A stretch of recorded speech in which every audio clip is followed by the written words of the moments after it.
Hello, everybody. We are going to be reading chapter 2 of Pollyanna today. So if you can grab your copy, open up to chapter 2, please.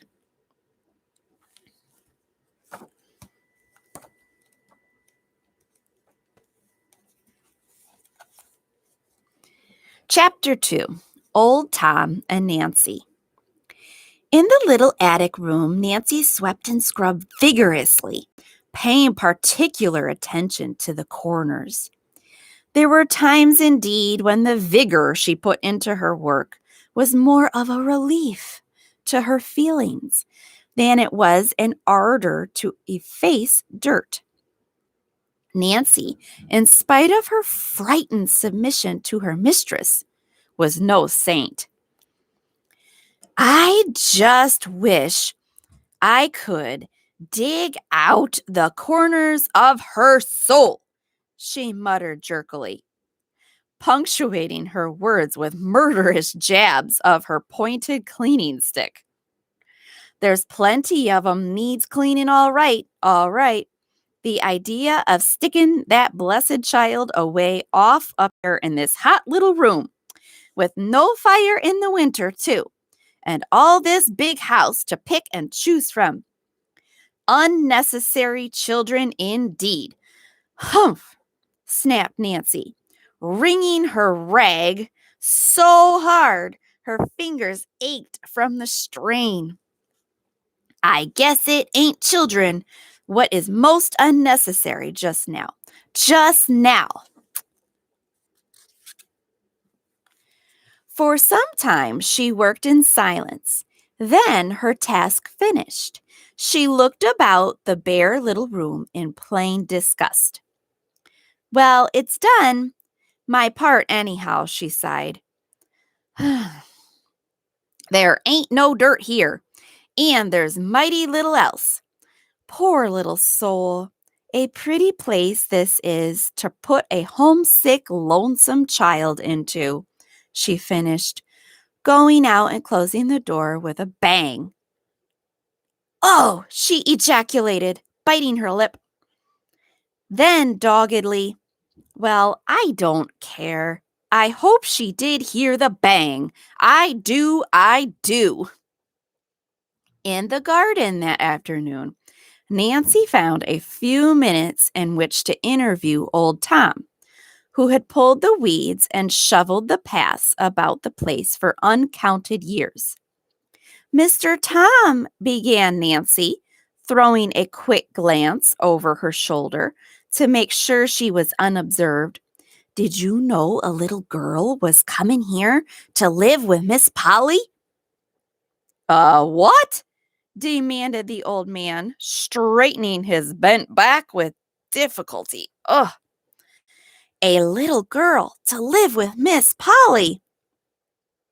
"Go on with your joking," scoffed unbelieving Tom. "Why don't ye tell me the sun is a-goin' ter set in the east tomorrer?"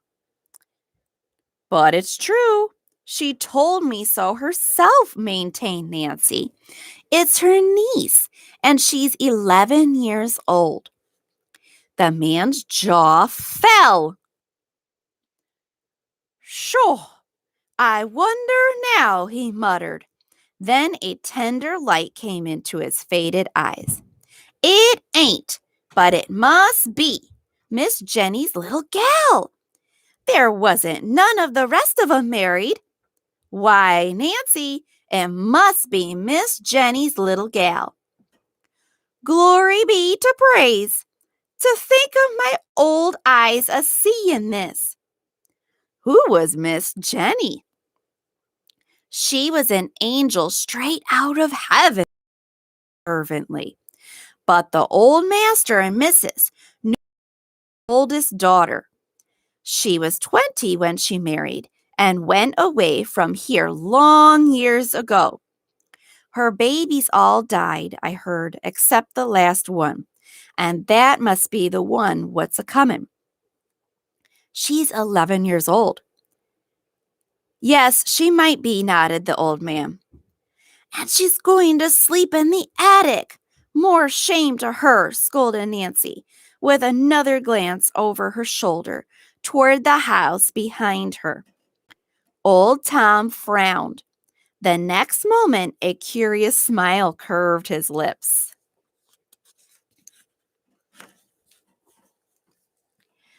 I'm a wonderin' what Miss Polly will do with a child in the house, he said. Humph! Well, I'm a wondering what a child will do with Miss Polly in the house, snapped Nancy. The old man laughed. I'm afraid you ain't fond of Miss Polly, he grinned. As if ever anybody could be fond of her, scorned Nancy. Old Tom smiled oddly. He stooped and began to work again. I guess maybe you didn't know about Miss Polly's love affair, he said slowly. Love affair? Her? No, I guess nobody else didn't neither. Oh, yes, they did, nodded the old man. And the fellers livin' today, right in this town, too. Who is he? I ain't a tellin' that. It ain't fit I should. The old man drew himself erect. In his dim blue eyes, as he faced the house, there was the loyal servant's honest pride in the family he has served and loved for long years. But it don't seem possible her and a lover, still maintained Nancy. Old Tom shook his head. You didn't know Miss Polly as I did, he argued. She used to be real handsome, and she would be now if she'd let herself be. Handsome? Miss Polly? Yes, if she'd just let that tight hair of hern all out loose and careless like, as it used to be, and wear the sort of bunnets with posies in 'em, and the kind o' dresses all lace and white things, you'd see she'd be handsome.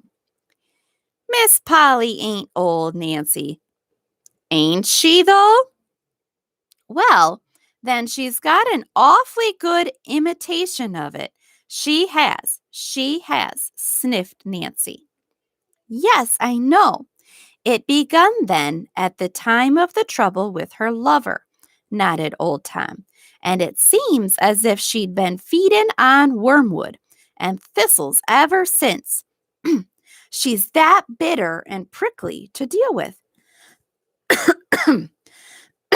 I should say she was, declared Nancy indignantly. There's no pleasing her, no how, no matter how you try. I wouldn't stay if it weren't for the wages and the folks at home what's needin' 'em. But someday, I shall just bile over. And when I do, of course it'll be goodbye, Nancy, for me. It will, it will. Old Tom shook his head. I know, I've felt it. It's not at all, but 'tain't best, child. 'Tain't best. Take my word for it. It ain't best. And again he bent his old head to the work before him.